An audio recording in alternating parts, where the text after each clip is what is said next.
میں نے کہا تھا نا اپنی رفتار آہستہ کر لو، یہ لندن ہے۔ سبیل اس کے سامنے بیٹھا تھا، اس کے چہرے پر سنجیدگی چھائی تھی۔ تو تمہیں لگتا ہے یہ سب میں نے کیا ہے؟ روحان نے موبائل اسے واپس تھمایا جس میں وہ کچھ ویڈیو دیکھ رہا تھا۔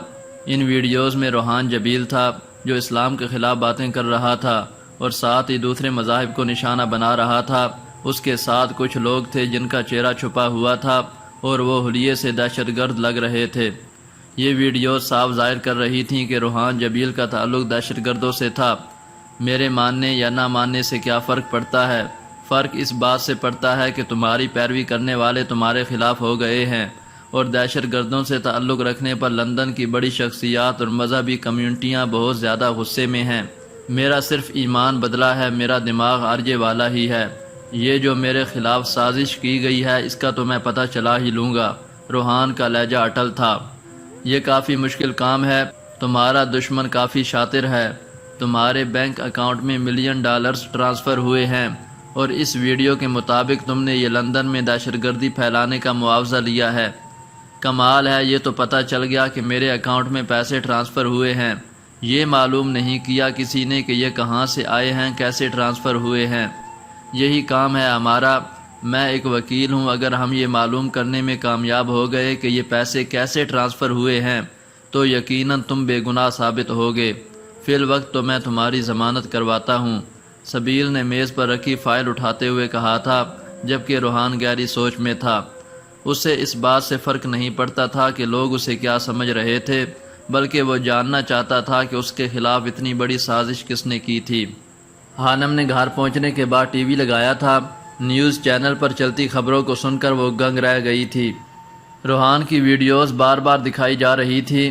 لوگوں کی ایک بڑی تعداد النور کے باہر جمع ہو گئی تھی۔ لوگ اسے برا بھلا کہہ رہے تھے۔ اس کا سر چکرا گیا تھا۔ روحان ایسا نہیں کر سکتا۔ وہ بڑبڑائی تھی اور پھر فون کی گھنٹی بجنے پر چونکی تھی۔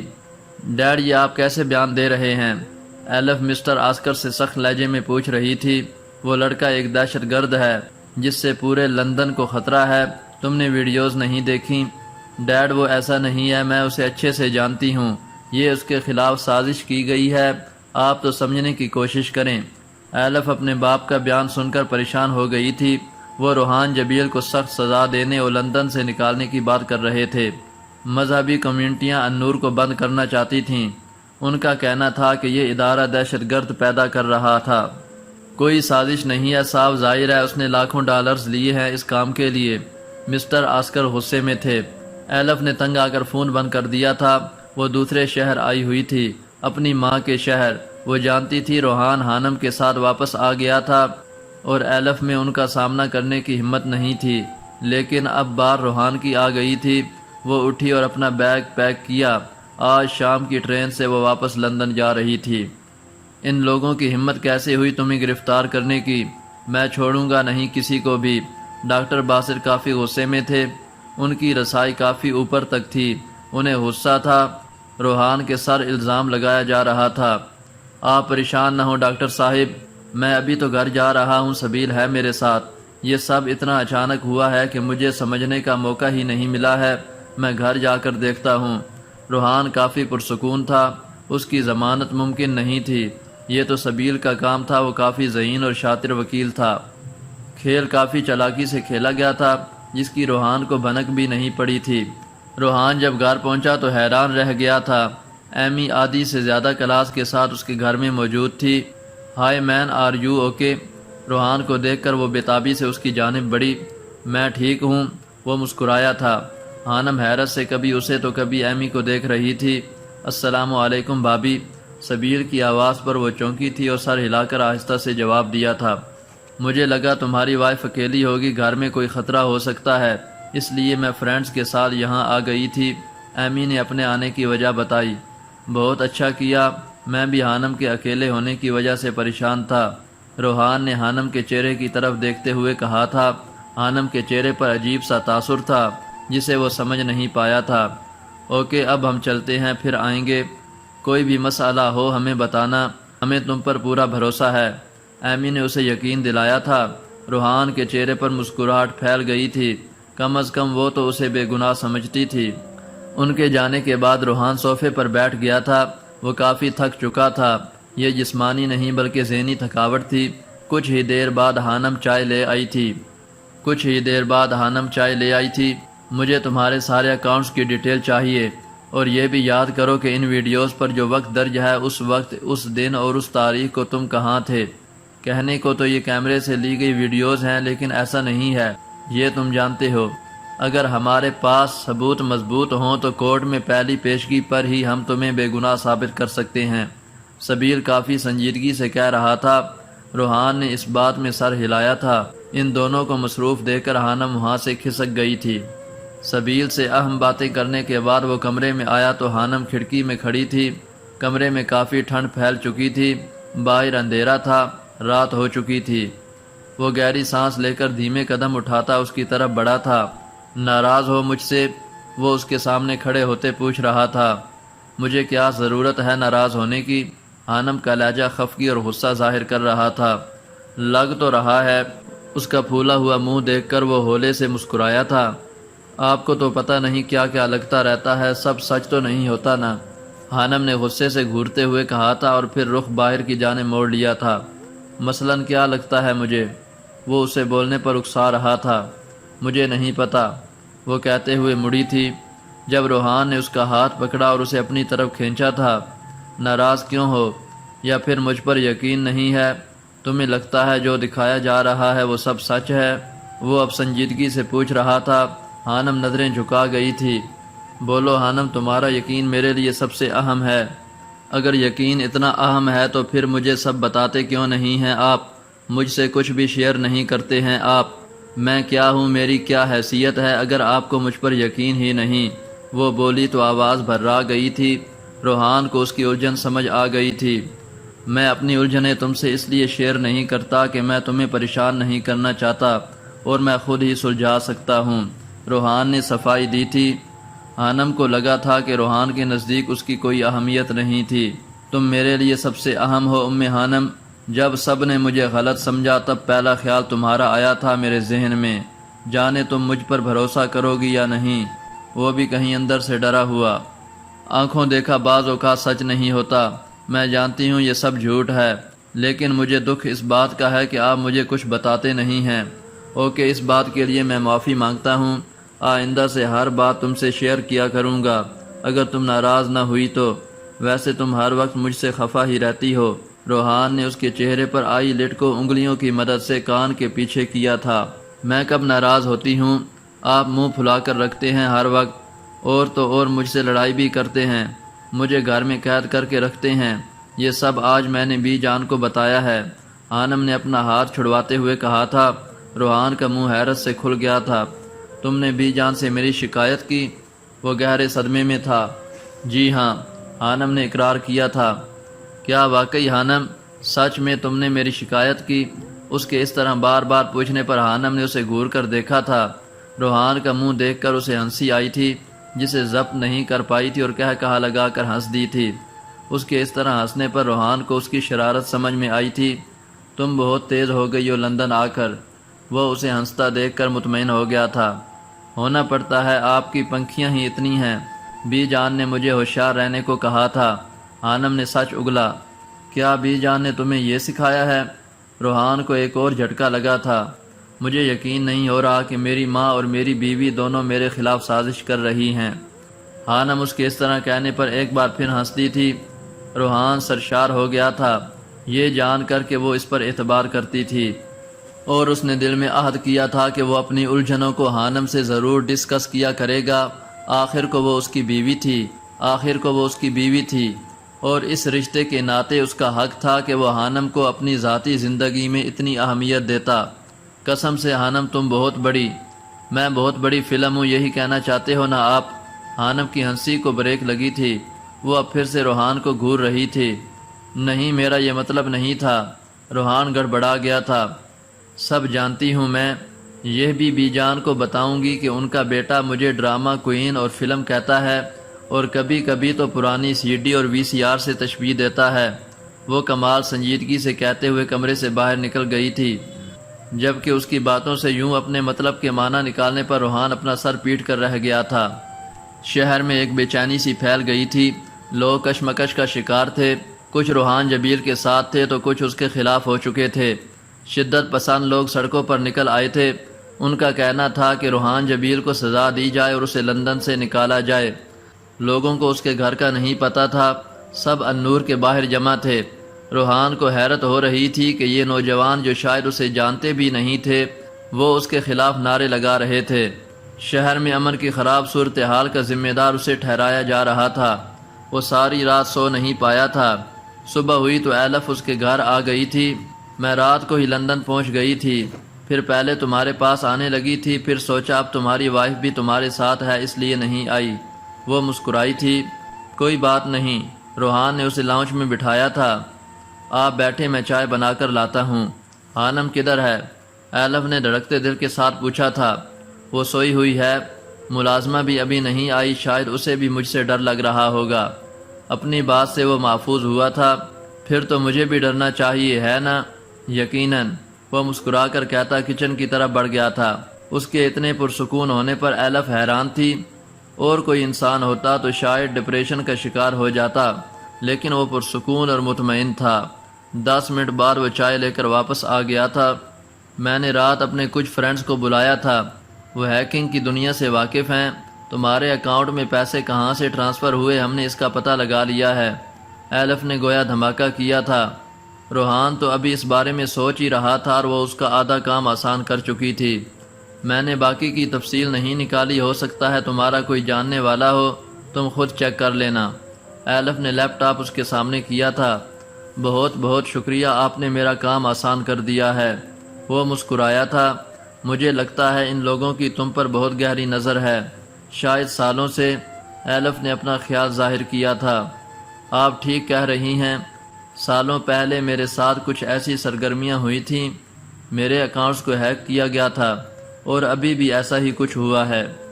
سکرین پر نظریں جمائے وہ بتا رہا تھا۔ ایلف نے گہری نظروں سے اسے دیکھا تھا۔ وہ اچھا لگ رہا تھا۔ پھر کچھ یاد آنے پر وہ نظروں کا زاویہ بدل چکی تھی، البتہ دل میں ایک ہول اٹھا تھا۔ اسی دوران ایلف کی نظریں سیڑھیاں اترتے نفوس پر پڑی تھی۔ وہ حیران رہ گئی تھی، اور حیران تو ہانم بھی ہوئی تھی ایلف کو دیکھ کر۔ گرم ٹراؤزر پر گھٹنے تک آئی، گرم شرٹ پہنے اور اس پر کیپ شال لیے، سر کو اونی ٹوپی سے ڈھانپے وہ ہانم تھی، ہانم۔ ایلف اسے پہچان گئی تھی، لیکن اسے یقین نہیں آ رہا تھا۔ اسے لگتا تھا کہ روحان کی پسند کوئی بہت ہی روبدار لڑکی ہوگی جس کے چہرے پر سنجیدگی چھائی ہوگی، لیکن یہ کیا، وہ تو بالکل لڑکی سی تھی۔ اس کے ذہن میں پاکستانی لڑکیوں کا نہ جانے کیا خاکہ بنا ہوا تھا، لیکن اس وقت ہانم اسے نین نقش کے علاوہ کہیں سے بھی پاکستانی نہیں لگی تھی۔ ہانم تم اٹھ گئی ہو، شکر ہے، آؤ ایلف سے ملو۔ روحان نے بھی اسے دیکھ لیا تھا۔ وہ سیڑھیاں اترتی ان کی طرف بڑھی تھی۔ گڈ مارننگ، ایلف مسکرائی تھی۔ گڈ مارننگ، ہانم نے خوش دلی سے جواب دیا تھا۔ یہ تو بہت خوبصورت ہے، ہانم نے دل میں اعتراف کیا تھا۔ میری سب سے بڑی خواہش بن چکی تھی کہ میں ہانم سے ملوں، اور آج یہ پوری ہو گئی ہے۔ ویسے میں ایلف ہوں، آرجے کی کلاس میٹ۔ ایلف نے دھماکہ کرتے ہوئے اپنا ہاتھ آگے بڑھایا تھا، جسے ہانم نے تھام لیا تھا۔ میں نے بھی اکثر روحان سے آپ کا ذکر سنا ہے، آپ بہت اچھی ہیں۔ وہ دونوں اب بیٹھ چکی تھیں۔ اور آپ خوش نصیب ہیں، ایلف کے منہ سے نکلا تھا۔ ہانم نے چونک کر اسے دیکھا تھا، جس کی آنکھوں میں عجیب سا تاثر تھا۔ جی آپ ٹھیک کہہ رہی ہیں۔ ہانم کے اس طرح مان جانے پر روحان چونکا تھا۔ مزید کچھ دیر بیٹھنے کے بعد ایلف چلی گئی تھی، یا شاید ان دونوں کو ساتھ دیکھ کر اس سے مزید وہاں بیٹھا نہیں گیا تھا۔ ہانم نے اسے ناشتے کے لیے روکا تھا، لیکن وہ نہیں رکی تھی، اور کہیں نہ کہیں ہانم اس کی کیفیت سمجھ سکتی تھی۔ یہ ایک پرانا سا علاقہ تھا جہاں موجود عمارتیں کافی پوسیدہ ہو چکی تھیں۔ یقیناً یہاں پر بہت ہی غریب یعنی کہ 3rd کلاس سے تعلق رکھنے والے لوگ رہتے تھے۔ روحان نے سر اٹھا کر اپنی کئی منزلہ عمارت کو دیکھا تھا، اور پھر ہڈی سے سر ڈھانپ کر عمارت کی طرف بڑھ گیا تھا۔ اس کی آنکھوں پر سیاہ چشمہ تھا۔ لفٹ خراب تھی۔ سیڑھیاں چڑھنے کے بعد وہ اپنے مطلوبہ فلیٹ تک پہنچ چکا تھا۔ ایک گہری سانس لے کر روحان نے بیل بجائی تھی۔ جس اکاؤنٹ سے اسے پیسے ٹرانسفر ہوئے تھے، اس اکاؤنٹ کی ڈیٹیل نکال چکا تھا۔ وہ جس انداز میں اسے پھنسایا گیا تھا، وہ بھی اسی انداز میں ان تک پہنچا تھا۔ یہ اس لڑکی کا گھر تھا جس کے اکاؤنٹ سے پیسے ٹرانسفر ہوئے تھے۔ وہ کوئی مس روزی تھی۔ 5 منٹ کھڑا رہنے کے بعد بھی دروازہ نہیں کھلا تھا۔ روحان نے دوبارہ بیل بجائی تھی۔ اب کی بار دروازہ کھلا تھا اور اپنے سامنے کھڑی لڑکی کو دیکھ کر وہ ساکت رہ گیا تھا۔ شالنی، وہ بڑبڑایا تھا۔ وہ اسے پہلی نظر میں ہی پہچان گیا تھا اور شالنی کی حالت خراب ہو چکی تھی۔ وہ روحان کو دیکھ کر دنگ رہ گئی تھی۔ اس نے کبھی خواب میں بھی نہیں سوچا تھا کہ وہ ان تک پہنچ جائے گا۔ اس نے ایک جھٹکے سے دروازہ بند کرنا چاہا تھا۔ اس نے آگے بڑھ کر دروازہ پکڑا تھا۔ مس شالنی، کیسی ہیں آپ؟ روحان کا لہجہ تیکھا تھا۔ شالنی کی آنکھیں خوف سے پھیل گئی تھیں۔ اس نے دروازے کو چھوڑ کر اپنا دایاں ہاتھ منہ کی طرف بڑھایا تھا۔ روحان کی نظر پڑ چکی تھی۔ اس نے ایک انگوٹھی پہنی ہوئی تھی جس میں جڑا نگینہ یقیناً زہریلا تھا۔ روحان نے دھکا دیا تھا۔ شالنی لڑکھڑائی تھی۔ اس سے پہلے وہ دوبارہ ایسی حرکت کرتی وہ اس کا ہاتھ پکڑ چکا تھا اور پوری قوت لگا کر وہ انگوٹھی نکال لی تھی۔ چھوڑو مجھے، تم یہاں کیا لینے آئے ہو؟ وہ دھاڑی تھی۔ آج اتنے سالوں بعد آخر تم سے ملاقات ہو ہی گئی ہے۔ تم تو میری بڑی پکی مداح نکلی۔ 8-9 سال ہو گئے، ابھی تک میرا پیچھا نہیں چھوڑا۔ روحان نے اسے ایک جھٹکا دیا تھا۔ وہ پیچھے صوفے پر گر گئی تھی۔ جان لینے کی غلطی مت کرنا۔ تم ابھی آرجے کے رحم و کرم پر ہو مس شالنی، اور تم آرجے کو اچھے سے جانتی ہو۔ بہتر ہوگا تم خود ہی سب سچ بتا دو۔ روحان نے صفاق لہجے میں کہا تھا۔ شالنی کی ریڑھ کی ہڈی میں سنسناہٹ ہوئی تھی۔ چلو پھر لوٹ جائیں ہم جہاں پر کچھ نہیں بدلا، نہ ماہ و سال بدلے ہیں نہ ماضی حال بدلے ہیں۔ وہاں ہم لوٹ جائیں پھر جہاں معلوم ہو ہم کو، نہیں کچھ اور ہے بدلا فقط ہم تم ہی بدلے ہیں۔ وہی مٹی، وہی خوشبو، وہی سوندھی فضائیں ہیں، وہی گلزار منظر ہیں، وہی منچاہی راہیں ہیں، وہی بچپن، وہی بوڑھے، وہی سب ہیں جواں قصے، مگر اب میں نہیں ہوں وہ، مگر اب تم نہیں ہو وہ۔ وہی بادل، وہی بارش، وہی کشتی ہے کاغذ کی، وہی دھوپیں، وہی سائے، وہی دن رات من بھائے، وہی رونق، وہی خوشیاں، وہی جینے کی چاہت ہے، مگر بیکار ہے سب کچھ کہ اب ہم تم نہیں ہیں وہ۔ سبھی کچھ پھر خیالوں میں، یہاں کیوں جی رہا ہوں میں، جو گھاؤ بھر چکا کب کا، یوں ہی پھر سی رہا ہوں میں۔ سبھی کچھ وہ پرانا ہے، سبھی کچھ پھر سہانا ہے، اگر کچھ ہے نیا تو بس یہاں پر اب نہیں ہم تم۔ گیا وہ لوٹ آئے پھر، یہاں ایسا نہیں ہوتا، یہ رستہ ایک طرفہ ہے کوئی واپس نہیں ہوتا، مگر کب کوئی سمجھا ہے، مگر کب کوئی مانا ہے، سبھی مڑ مڑ کے تکتے ہیں، گئے وقتوں پہ مرتے ہیں۔ چلو پھر لوٹ جائیں ہم جہاں پر کچھ نہیں بدلا، نہ ماہ و سال بدلے ہیں نہ ماضی حال بدلے ہیں۔ ماہی خاموشی سے اپنا بیگ پیک کر رہی تھی۔ آج اسے واپس جانا تھا پاکستان، ہمیشہ ہمیشہ کے لیے۔ جو حشام باہر بیٹھا اس کا انتظار کر رہا تھا، وہ اس سے محبت کرتا تھا، لیکن جس حشام سے اس نے محبت کی تھی وہ اسے بہت بڑی آزمائش میں ڈال گیا تھا۔ باہر انتظار کرتا حشام جانتا تھا کہ وہ اس سے شاید کبھی بھی محبت نہیں کر پائے گی، لیکن وہ اسے پھر بھی لینے آیا تھا کیونکہ وہ اسے چاہتا تھا، اور محبت میں صرف دیا جاتا ہے، واپس نہیں لیا جاتا۔ میں تمہیں بہت یاد کروں گی ماہی، لیکن میں خوش ہوں تم نے ایک اچھا فیصلہ کیا ہے۔ ایلا نے اسے گلے لگایا تھا۔ میں حشام کی خواہش کیسے نہیں پوری کرتی؟ اس نے پہلی اور آخری بار کچھ مانگا تھا، میں کیسے انکار کر دوں؟ وہ رو دی تھی۔ ہم سب بہت خوش ہیں ماہی، اور مجھے یقین ہے تم بھی بہت خوش اور پرسکون رہو گی۔ حشام تمہیں بہت خوش رکھے گا۔ ایلا نے یقین دلایا تھا۔ ماہی صرف اس بات میں سر ہلا کر رہ گئی تھی۔ شالنی کا تعلق ایک خفیہ تنظیم سے تھا جس کا نام اینٹی اسلامک لیگ تھا۔ اس تنظیم کا کام اسلام کے خلاف کام کرنا تھا۔ یہ تنظیم مسلمانوں میں انتشار پھیلاتی تھی، شک و شبہات والے سوال نکال کر نوجوان نسل کی برین واشنگ کر کے انہیں ملحد بنانا تھا۔ اس تنظیم کا سربراہ کون تھا یہ کوئی بھی نہیں جانتا تھا، البتہ شالنی جس شخص کے لیے کام کرتی تھی وہ ایک ہندو ہی تھا۔ تنظیم میں بہت سے دوسرے مذاہب کے لوگ بھی شامل تھے، جن کا راج سوشل میڈیا تک تھا۔ سالوں پہلے شالنی کی نظر آرجے پر پڑی تھی، جو ایک ملحد تھا، اور اسے لگتا تھا کہ وہ لوگ بہتر طریقے سے اسے اسلام کے خلاف استعمال کر سکتے تھے، لیکن آرجے نے شالنی کو نظر انداز کیا تھا۔ پھر جینی مارٹر کو بھیجا گیا تھا، اسے اغوا کر کے مارنے کی دھمکی دی گئی تھی، لیکن اس رات وہ کامیاب نہیں ہو سکی تھی۔ الشام کی دعاؤں نے اسے بچا لیا تھا۔ جینی کو انہوں نے نشہ آور ادویات کا عادی بنا دیا تھا اور اسے زندگی میں اتنا الجھا دیا تھا کہ اس نے خودکشی کر لی تھی۔ شالنی نے روتے روتے سب بتایا تھا۔ روحان کو سب جان کر افسوس ہوا تھا۔ اگر تم ایسے ظالم لوگوں کا پردہ فاش کرنے میں میری مدد کرو، میں تمہاری مدد کروں گا، میں تمہیں ان ظالموں کے چنگل سے نکال سکتا ہوں، روحان نے تسلی دی تھی۔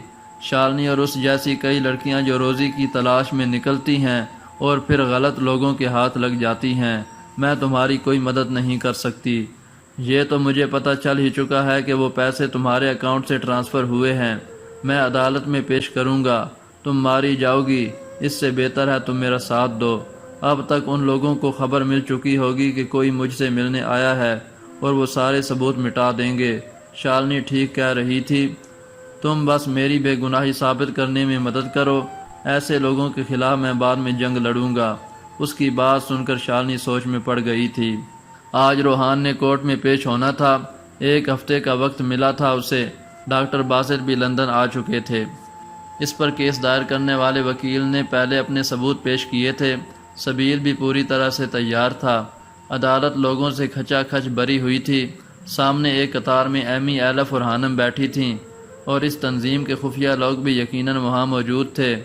2 گھنٹے بعد وہ عدالت سے باہر نکلے تھے اور پہلی ہی پیشگی پر روحان جبیل کو باعزت بری کر دیا گیا تھا۔ شالنی نے سچ اگلا تھا۔ اس نے بتایا تھا کہ وہ زیادہ نہیں جانتی، لیکن اس نے اپنی کہانی بتائی تھی، اسے استعمال کیا گیا تھا۔ شالنی کو گواہ کے طور پر دیکھ کر عدالت میں ایک کھلبلی سی مچ گئی تھی۔ یقیناً تنظیم کے لوگ چوکنے ہو گئے تھے۔ روحان نے شالنی سے وعدہ کیا تھا کہ وہ اسے حفاظت سے جہاں وہ چاہے وہاں پہنچا دے گا، لیکن شاید شالنی جانتی تھی وہ دنیا کے دوسرے کونے پر بھی چلی جاتی تو اسے ڈھونڈ لیا جانا تھا۔ اسے النور پہنچا دیا گیا تھا، لیکن رات کے وقت اس نے ویڈیو ریکارڈ کرنے کے بعد پنکھے سے لٹک کر خودکشی کر لی تھی۔ یہ خبر بہت بری تھی۔ شالنی کے دیے گئے بیانات سے ایک بار پھر سوشل میڈیا پر کھلبلی سی مچ گئی تھی۔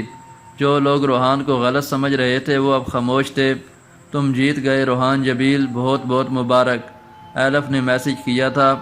ابھی تو جنگ شروع ہوئی ہے، ابھی تو میں نے شروعات کی ہے، ابھی ہار جیت کا فیصلہ نہیں ہوا، لیکن بہت بہت شکریہ، آپ نے اتنی مدد کی میری۔ وہ مسکرا دیا تھا۔ تمہاری بے گناہی نے ثابت کر دیا کہ گورے آج بھی اسلام سے ڈرتے ہیں۔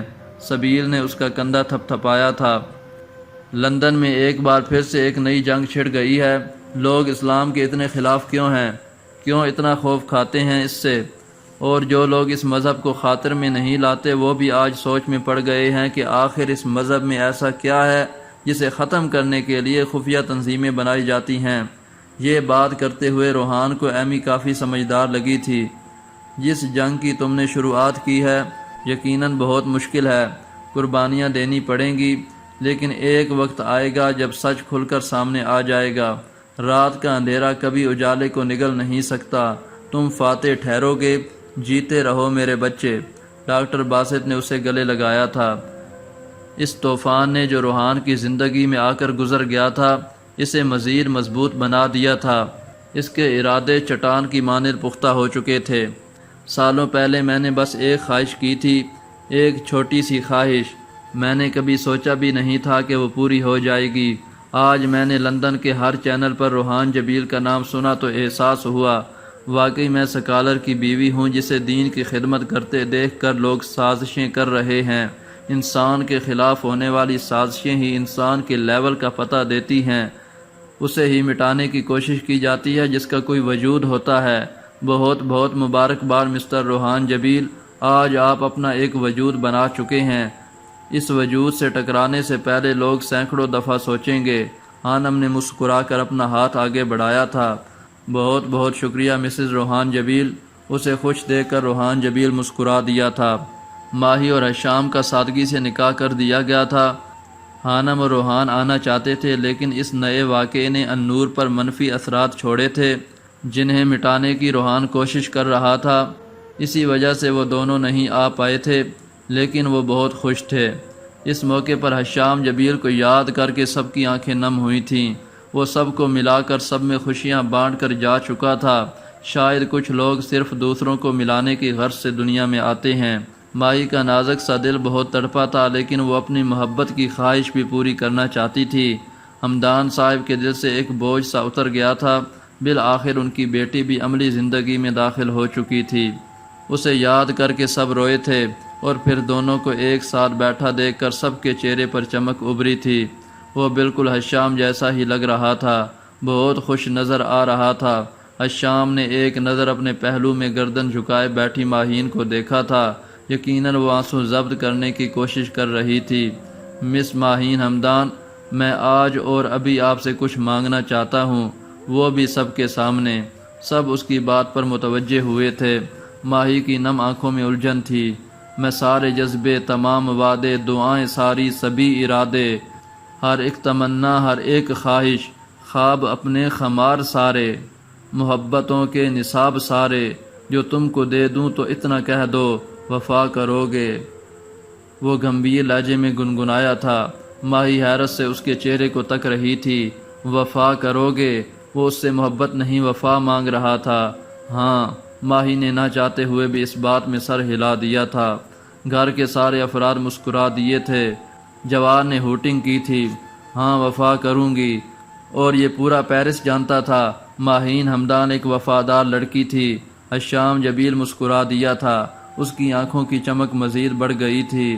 ارے ماہین بیٹا، یہ دیکھو، تمہارے لیے ایک پارسل آیا ہے، بی جان نے پکارا تھا۔